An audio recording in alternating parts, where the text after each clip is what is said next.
Ang sci-fi suspense thriller action movie series na ang Alien vs Predator ang matutunghayan yung mga Tagalog recap sa video na ito mga Juan. Abangan ang mahabang shoutout natin sa dulo ng video. Huwag na natin patagalin pa at simulan na natin ang ating mga astig na palabas.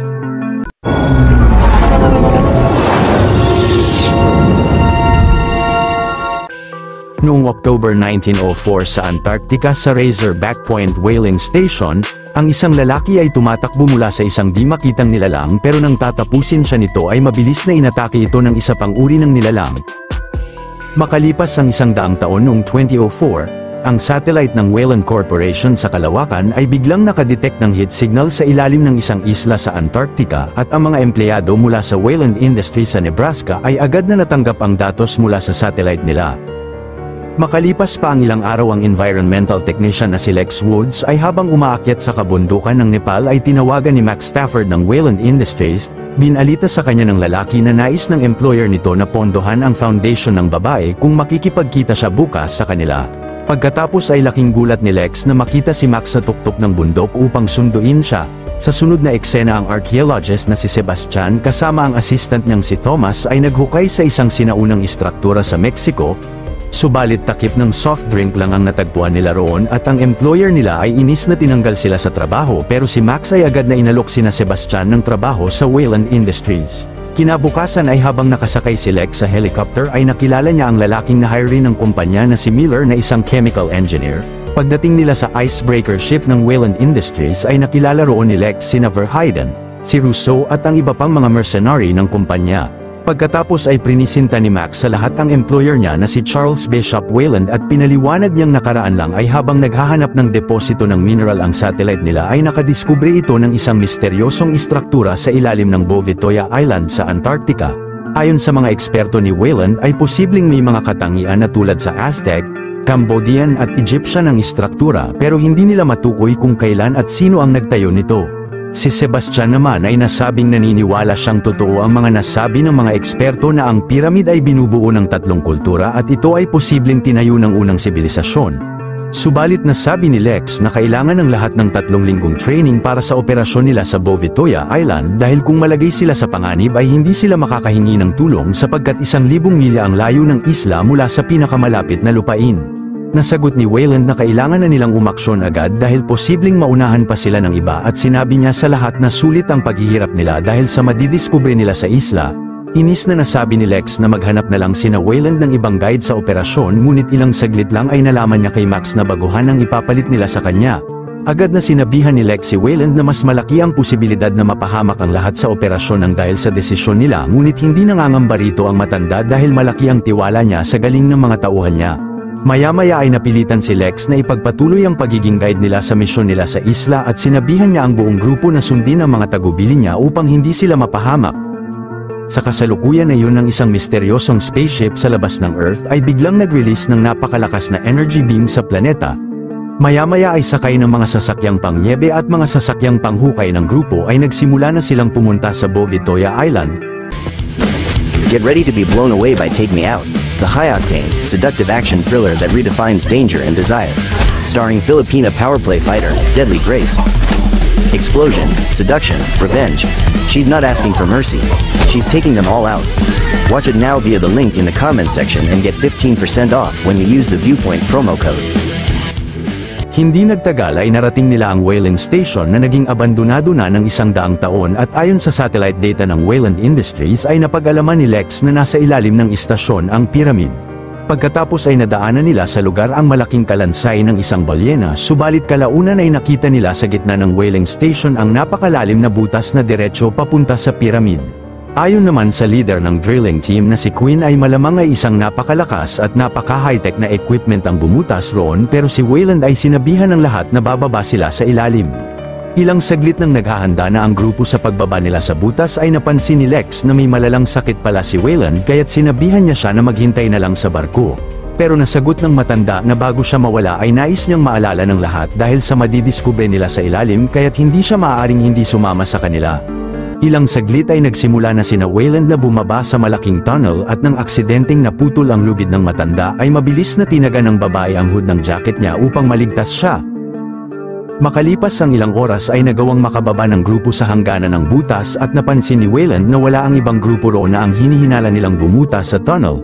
Kalaunan ay labis na namangha sina Wayland na makita ng personal sa lugar ang napakalaking piramid. Agad na umakyat ang grupo sa istruktura at nakakita si Lex ng kakaibang ukit sa pader. Subalit nang nakatapak ang isa sa kanila ng isang tile ay nagbukas ang underground chamber sa baba kung saan nakagapos ang Xenomorph Queen o ang Alien Queen. Samantala ang isang misteryosong alien spaceship ay nag-release ng 3 pods at binagsak ang mga ito sa whaling station. Ang mga ito ay mga alien na nilalang na tinatawag na mga predator at gamit ang mga baluti nila ay ginawa nilang invisible ang mga sarili. Pagkatapos ay isa-isa nilang inatake ang lahat ng mga miyembro ng drilling team ni Wayland na naiwan sa istasyon. Walang kahirap-hirap na tinapos sila ng mga predator gamit ang sobrang high-tech na mga patalim at mga sandata ng mga nilalang. Kalaunan ay nakita ni Queen na nakasabit sa kisame ang mga kasamahan niya at mabilis na nabaril ang isang predator ngunit malakas na nahulog siya nito sa tunnel. Sa sunod na eksena ang Xenomorph Queen ay habang nakagapos ay nagsimula na itong mag-release ng napakaraming itlog. Kalaunan ay dahil nakumpirma ng grupo na binubuo nga ng 3 sinaunang kultura ang pyramid ay nabasa ni Sebastian ang nakaukit sa pader na tanging ang mga napili lang ang maaaring makapasok roon. Maya-maya ay narating ni Wayland ang sacrificial chamber ng pyramid at ayon kay Sebastian ay doon dinadala ang mga napili upang isakripisyo sa mga Diyos. Napansin pa ng lalaki na ang mga bangkay sa chamber ay kusang sinakripisyo ang mga sarili dahil walang mga gapos ang mga ito. Sa katabing silid naman ay nakita ng grupo ang napakaraming mga bungo ng tao at biglang bumagsak ang isang labi ng kakaibang nilalang pero hindi nila matukoy kung ano yon. Samantala si Queen na bumagsak sa hangganan ng tunnel ay mabilis na tinapos ng isang predator at kasama ang dalawa pa ay naglakad sila papunta sa pyramid.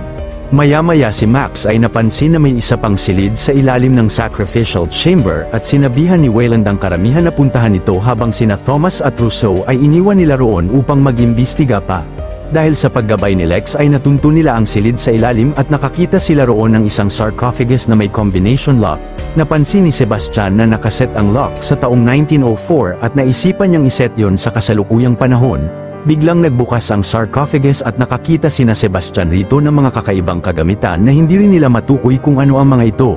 Subalit nang kinuha ni Max ang mga artifact ay mabilis na nagsarado ang sarcophagus at ang pinto ng silid pati na ang lahat ng daanan sa sacrificial chamber. Pagkatapos ay lumitaw ang mga itlog ng Xenomorph Queen sa chamber ngunit ang mga facehugger sa loob ng mga ito ay mabilis na inatake sina Rousseau at ang iba pa. Bigla namang nagbukas ang isang lagusan mula sa silid ng sarcophagus at nang narinig ni Max ang sigaw ni Rousseau ay nilabas ng grupo ang nakatagong mga baril nila sa mga case. Napagdesisyonan ni Lex na bumalik na sa icebreaker ship at agad na tinahak nila ang nag-iisang lagusan sa silid. Napansin ng grupo sa daan ang rebulto ng mga predator na nakakabit sa balikat ang mga bagay na katulad sa natagpuan nila sa sarcophagus. Kalaunan ng nagkamalay na si Rousseau ay napansin niyang nakakapit pa rin sa muka ni Thomas ang mga facehugger ngunit unti-unting lumalabas sa katawan niya ang isa pang nilalang. Ang mga artifact sa sarcophagus pala ay ang mga sandata ng mga predator na ang mga plasma casters at napansin nila na dala ng grupo ang mga ito.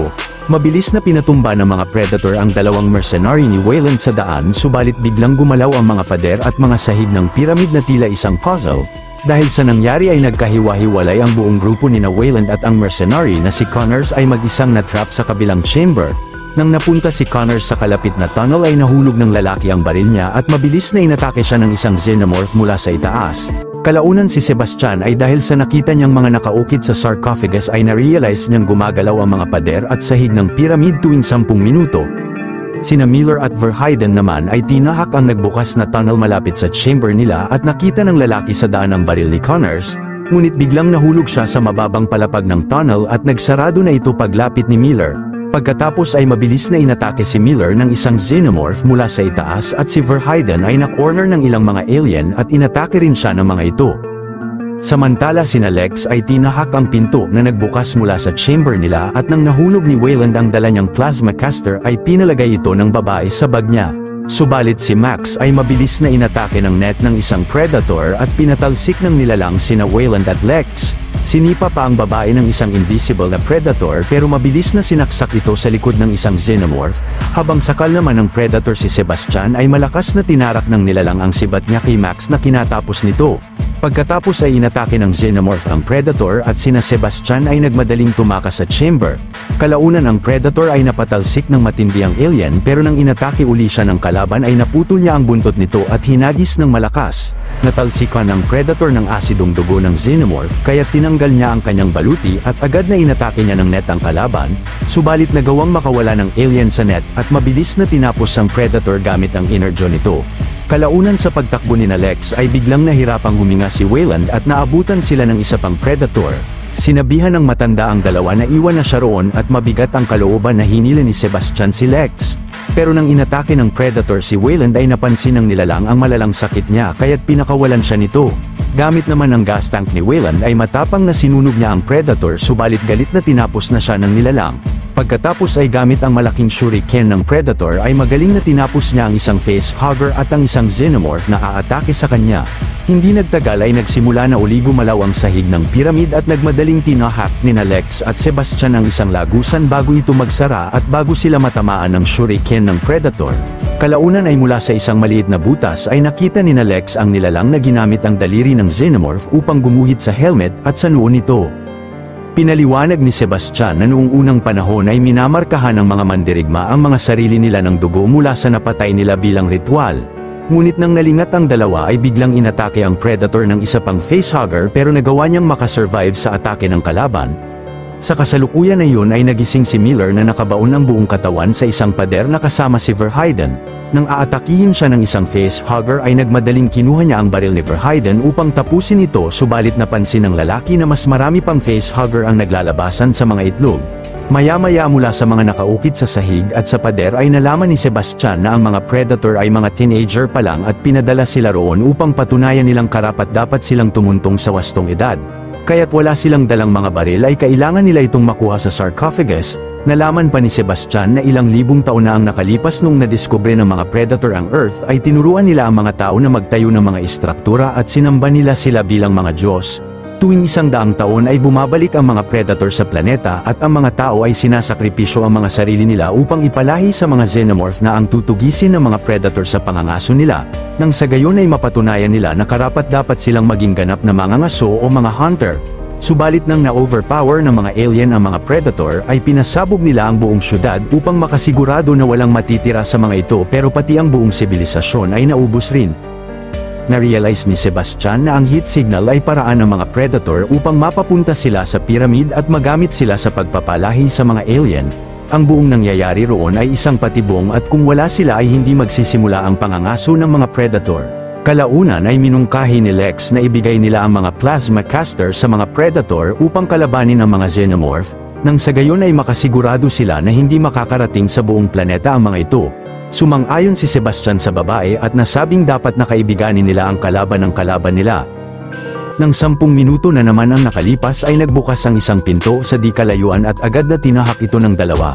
Ilang saglit ay nakakita sila ng alien sa daan kaya't nagmadali silang tumalon sa isang wasak na tulay at agad na hinawakan ni Sebastian ang babae bago ito mahulog subalit biglang kinuha siya ng isa pang xenomorph. Nagawang makaakyat ni Lex sa kabilang parte ng pyramid ngunit sa paglalakad niya ng mag-isa roon ay nakita siya ng isang predator. Kahit naman labis na natatakot ay binigay ni Lex sa nilalang ang bag niya na naglalaman ng plasma caster pero mabilis na inatake ito ng isang xenomorph.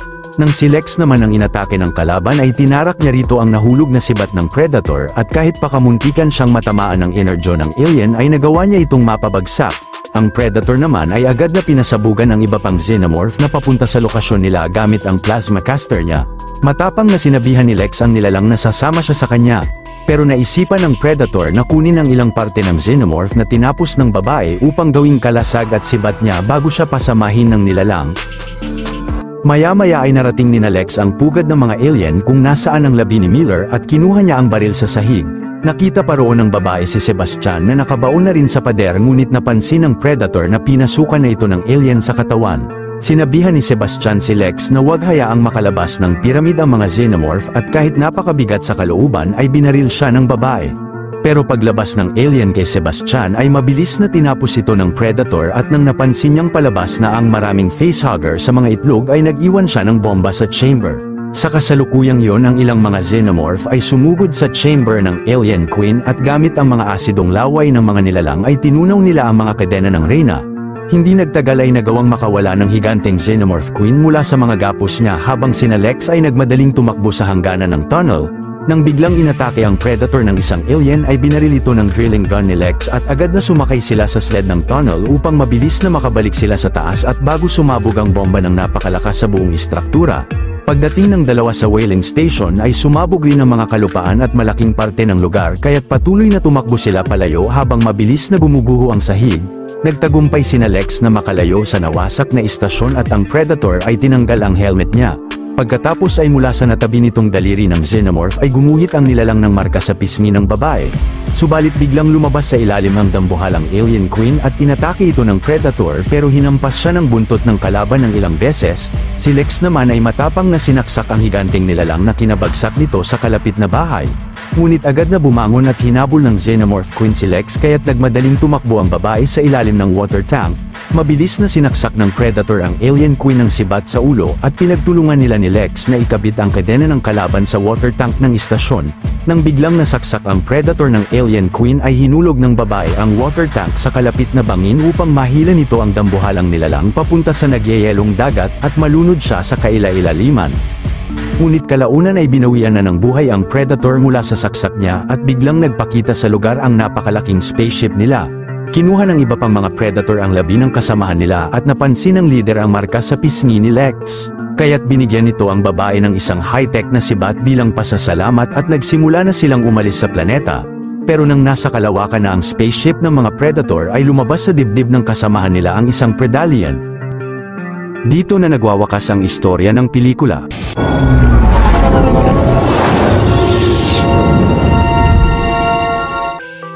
Nang nakaalis na sa Earth ang spaceship ng mga Predator ay dinala nila ang labi ng kasamahan nilang si Scar pati na ang ilang mga facehugger na nilagay nila sa mga water tube.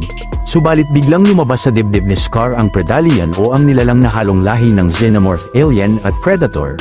Ilang saglit ay mabilis na lumaki ang Predalien at agad na tinapos nito ang isang Predator ng spaceship. Nang inatake ng isa pang Predator ng Plasma Caster ang Predalien ay sumabog ang malaking parte ng spacecraft nila kaya't bigla itong lumiko pabalik ng Earth at bumagsak sa kagubatan ng Gunnison, Colorado.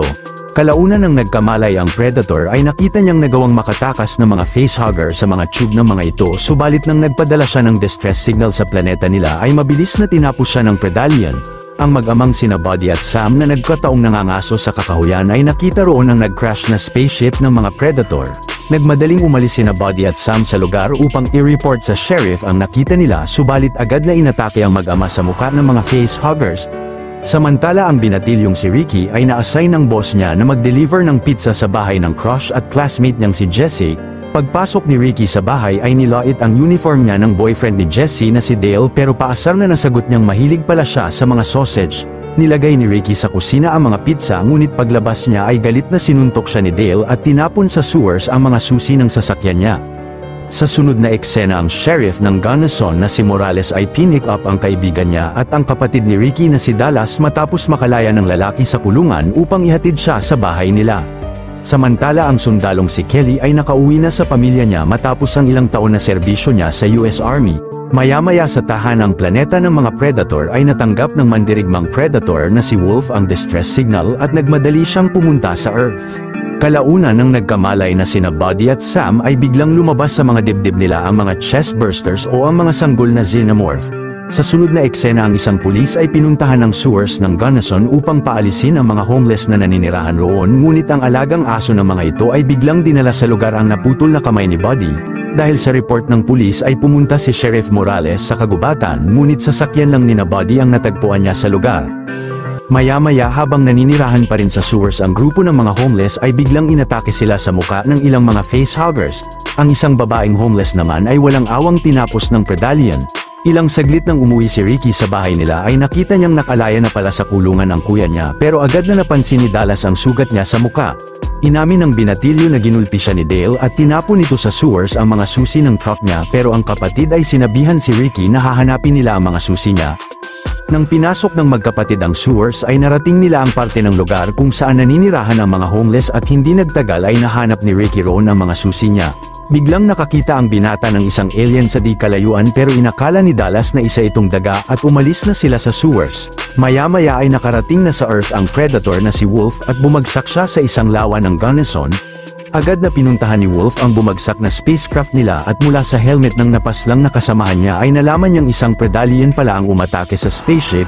Pagkatapos ay nag-iwan roon si Wolf ng black hole bomb upang wasakin ang buong ship bago umalis ng lugar. Sa sunod na eksena ang asawa ni Buddy na si Darcy kasama sina Sheriff Morales at ang ilan sa mga kapulisan ng Gunnison ay hinanap sa kagubatan ang mag-ama. Ngunit lumipas na ang ilang oras ay hindi makita ni Morales sina Buddy sa lugar kaya't sinabihan niya si Darcy na umuwi na at magpahinga. Ilang saglit ay natunto ni Wolf ang labi ni Buddy at Sam sa gitna ng kagubatan at ginamit ng Predator ang asul na likido niya upang malusaw ang mga katawan nila pati na ang labi ng mga facehugger. Ang pulis na si Ray ay nagkataong nakita ang Predator sa kakahuyan pero agad na napansin siya ng nilalang at kahit pa nagmadaling tumakbo palayo ang pulis ay mabilis na nasaksak siya nito habang invisible. Kinaumagahan ay inaya si Ricky ni Jesse na mag-swimming sa pool ng eskwelahan nila at nasabi pa ng dalaga na nakipaghiwalay na siya kay Dale. Maya-maya pagpunta ni Morales sa diner ay nasabi ng waitress na si Carrie na ang asawa niyang si Ray ay hindi pa rin nakakauwi mula pa kagabi at hindi rin ito matawagan. Agad na hinanap ni Sheriff Morales si Ray sa kagubatan subalit natagpuan nila itong nakasabit sa isang puno na wala ng buhay at tinanggalan pa ng balat. Nang dinala nila sa laboratory ang labi ay hindi matukoy ng scientist kung ano o sino ang gumawa noon kay Ray. Kinagabihan nang natapos na ang shift ni Carrie sa diner ay nagpaalam na siya sa cook, ngunit nang nakarinig ang babae ng kalabog sa kusina ay napansin niyang nilalamon ng mga alien ang lalaki at siya naman ay agad na inatake ng Predalien. Samantala si Wolf ay nag-imbestiga sa sewers ng Gunnison at nang nakita ng Predator ang mga taong napaslang na mga xenomorph ay nilusaw rin ng nilalang ang mga ito ng asul na likido niya.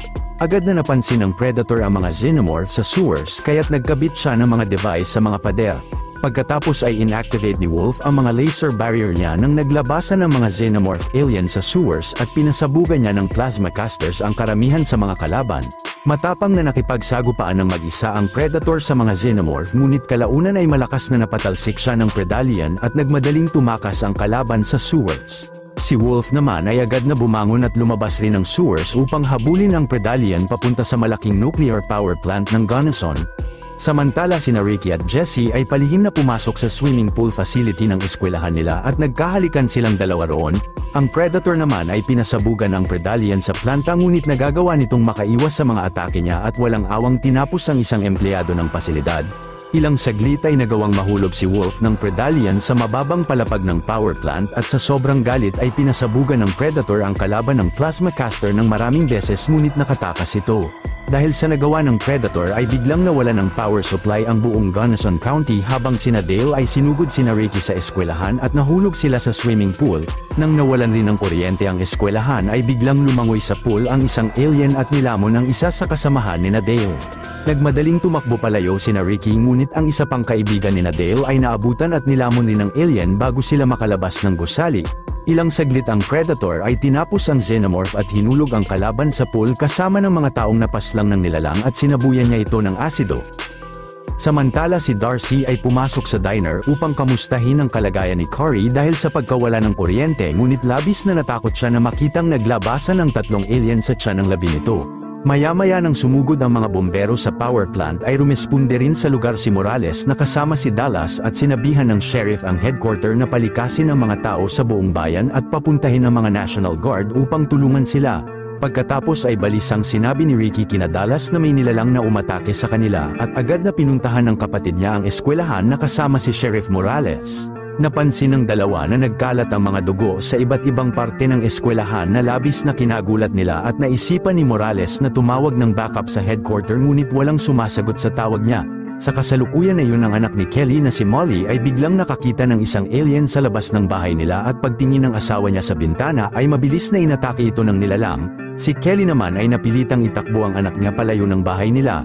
Kalaunan ay nakita ni Morales si Darcy sa daan at sinabi ng babae sa kanila na may pumatay kay Carrie. Sinakay ng sheriff si Darcy sa sasakyan na kasama sina Ricky pero si Dallas ay nasabing dahil sa dami ng nababalitaan nilang nasasawi sa lugar ay hinikayat niya si Morales na kumuha sila ng mga baril. Pagkatapos ay naisipan ni Morales na pumasok sa isang saradong shop ng mga sandata at doon sila kumuha ng mga baril nila. Samantala habang ginagamot ng Predator ang sugat niya sa sementeryo ay nagkataong pumunta roon sina Kelly upang magtago at nakita nila sa lugar ang isang lalaki na nakaengkwentro rin ng isang alien, pero nang napagdesisyonan ng lalaki na kalabanin ang mga nilalang ay mabilis na pinasabugan siya ng Predator at ang mag-ina ay nagmadaling tumakbo palayo ng sementeryo. Kalaunan ay ginamit ni Sheriff Morales ang radyo ng weapon shop upang makontak ang mga National Guard ng Colorado at nalaman niya kay Colonel Wood na kakarating lang ng buong hukbo niya sa malaking kalye ng lungsod at agad na nagkalat sila sa buong lugar. Subalit dahil sa dami ng mga xenomorph ng Gunnison ay isa-isang inatake at tinapos ng mga nilalang ng napakabilis ang karamihan sa mga National Guard ni Lieutenant Wood. Hanggang sa natapos silang lahat ng mga xenomorph pati na ang Lieutenant. Maya-maya ay pumasok sina Kelly sa weapons shop at pinatuloy sila ni Dallas. Maging ang dalawang lalaki na pumasok sa shop ay pinatuloy rin ng grupo. Ilang saglit ay mabilis na sinabit si Dallas ng Predator sa kisame ng shop at si Kelly ay hinagis ang shotgun niya upang makababa siya. Ang Predator naman ay agad na tinapos ang isang xenomorph na nakapasok sa shop at biglang napasabog niya ang ulo ng dalawang lalaki. Kalaunan si Dale ay inatake rin ng isa pang alien ngunit nang pinasabugan ito ni Wolf ay tumalsik sa mukha niya ang asidong dugo ng nilalang. Nagmadaling lumikas sa weapon shop sina Sheriff Morales habang ang Predator ay kinalaban ang pangatlong xenomorph na nakapasok roon. Pagkatapos ay nakarating ang grupo sa lokasyon ng mga nasawing National Guard pero si Kelly ay kinuha at binigay kina Dallas ang mga supply na sandata ng mga sundalo mula sa isang tangke. Si Morales naman ay nag-request uli ng panibagong grupo ng mga National Guard pero si Colonel Stevens ang nakausap niya at sinabi nito na ang lahat ng tauhan niya ay naubos na. Pagkatapos ay sinabihan ng Colonel ang Sheriff na magtungo sila sa Gilliam Circle dahil magpapadala siya roon ng aircraft na magpipick up sa kanila. Agad na sumakay ang lahat sa tangke habang si Kelly ang nagmamaneho nito at nagtungo sila sa Gilliam Circle. Sa sunod na eksena sa ospital ng Gunnison ay biglang inatake ng Predallian ang isang nurse pagkatapos ay inatake rin ng nilalang ang mga buntis na pasyente ng pasilidad. Maya-maya ay napansin ng doktor na naglabasan sa mga tiyan ng mga buntis ang mga sanggol na xenomorph at inatake siya ng Predallian. Kalaunan ay hininto ni Kelly ang pag-drive ng tangke at sinabing posibleng nagsisinungaling sa kanila ang Colonel dahil ang Gilliam Circle ay sentro ng Gunnison kung saan sila posibleng atakihin ng maraming nilalang. Naisipan ni Dallas na mag-isip ng ibang paraan na makaalis sa lungsod at nasabi ni Ricky at Darcy na gamitin nila ang helicopter sa ospital. Pero hindi naniwala si Morales kay Kelly at nang nakasalubong nila ang isang truck na sakay ang ilang mga sibilyan ay sumama rito si Darcy at ang sheriff papunta sa Gilliam Circle habang sina Dallas ay nagtungo na sa ospital ng lungsod. Samantala si Wolf ay natapos na ang alien sa shop ngunit gamit ang helmet ng Predator ay napansin niyang napapaligiran ng mga xenomorph ang ospital. Ilang saglit ay mabilis na nakarating sa ospital ang Predator at ang grupo ni Dallas ay nagawa na ring marating ang gusali na armado at nakasuot ng mga protective vest. Hindi nagtagal ay nakarating sina Sheriff Morales sa Gilliam Circle at kasama ang iba pang pulis ay pinagbabaril nila ang mga xenomorph na lumalapit sa lugar habang hinihintay ang aircraft ni Colonel Stevens na makarating roon. Kalaunan ay biglang inatake si Wolf ng Predallian pero nahiwa niya ito sa tiyan at pinasabugan ng plasma pistol. Pagkatapos ay magaling na tinapos ni Wolf ang isang alien na umatake rin sa kanya. Samantala ang lalaking kasamahan ni Dallas ay mabilis na inatake ng isang xenomorph pero agad na pinagbabaril ito ng grupo. Ngunit sa patuloy na pakikipagsagupaan ng mandirigmang Predator sa mga nagkalat na xenomorph sa ospital ay tumalsik ang plasma pistol niya. Ginamit ni Wolf ang malaking shuriken niya upang tapusin ang ilang kalaban ngunit aksidenteng natamaan nito si Jesse. Labis na kinagalit ni Ricky ang nagawa ng Predator pero natulak ito ng isang alien papasok sa kalapit na elevator. Biglang nasaksak si Ricky ng Predallian gamit ang buntot nito pero pinagbabaril ni Dallas ang nilalang hanggang sa umalis ito roon. Dinampot naman ng lalaki ang plasma pistol at agad na umalis na rin sila kasama ang kapatid niya. Pagdating ng grupo sa rooftop ng ospital ay matapang na pinagbabaril ni Kelly ang mga xenomorph sa paligid at si Dallas ay ginamit ang plasma pistol upang bumutas sa fence at dito silang tatlo dumaan. Sa kasalukuyan na yun si Wolf ay magaling na nagpabagsak ng isang xenomorph ngunit agad na hinarap siya ng Predallian. Ilang saglit ay sinabihan ni Dallas sina Kelly na magpatuloy na pumunta sa helicopter ng ospital habang siya naman ay buong tapang na pinasabugan ang mga alien gamit ang plasma pistol ng Predator. Kalaunan ay nagawang makasakay ni Kelly sa helicopter at agad na pinaandar ng babae ang engine nito habang si Dallas ay hindi sumusukong atakihin ng plasma pistol ang napakaraming mga xenomorph na nagkalat sa rooftop ng gusali. Pagkatapos ay sumakay na siya ng aircraft at nagmadali silang umalis sa lugar. Sa kasalukuyan na yun ay buong lakas na nakipagsagupaan si Wolf sa Predallian gamit ang iba't ibang uri ng mga sandata niya upang tapusin na ang kalaban. Subalit sa gitna ng pagtutuos nilang dalawa ay nagawang masaksak ni Wolf ang Predallian sa ulo at nasaksak rin siya nito sa dibdib. Makalipas ang ilang minuto ay nakarating na sa garrison ang aircraft ni Colonel Stevens ngunit biglang naghulog ito ng nuclear missile upang pasabugan ng napakalakas ang buong lungsod. Nasawi sa pagsabog si Wolf at ang Predallian subalit dahil sa lakas ng impact nito ay nag-crash ang helicopter ni Kelly. Maya-maya nang nagkamalay ang apat ay pinalibutan sila ng mga National Guard ni Stevens. Pinababa at kinumpiska ng mga sundalo ang mga sandata ni Dallas pero si Ricky ay agad na dinala ng mga paramedic. Maya-maya ay nadala na kay Colonel Stevens ang plasma pistol ng Predator pero ang CEO ng Weyland-Yutani Corp na si Colin ay nasabing ang mundo ay hindi pa handa sa teknolohiya na yon. Ngunit ang Colonel ay tila may masamang plano sa sandata. Dito na nagwawakas ang istorya ng pelikula. Kung natuwa at nagustuhan nyo ang ating tinampok na pelikula ngayong araw ay maaari nyo rin panuorin ang iba pang mga Tagalog recaps natin sa main page ng ating channel, at syempre huwag nyong kalimutan na mag-like, subscribe at mag-hit ng notification bell dahil marami pa tayong tatampok na exciting na mga pelikula sa mga susunod na linggo. Big shoutout sa mga solid subscribers na walang humpay na sumusuporta sa munting channel natin.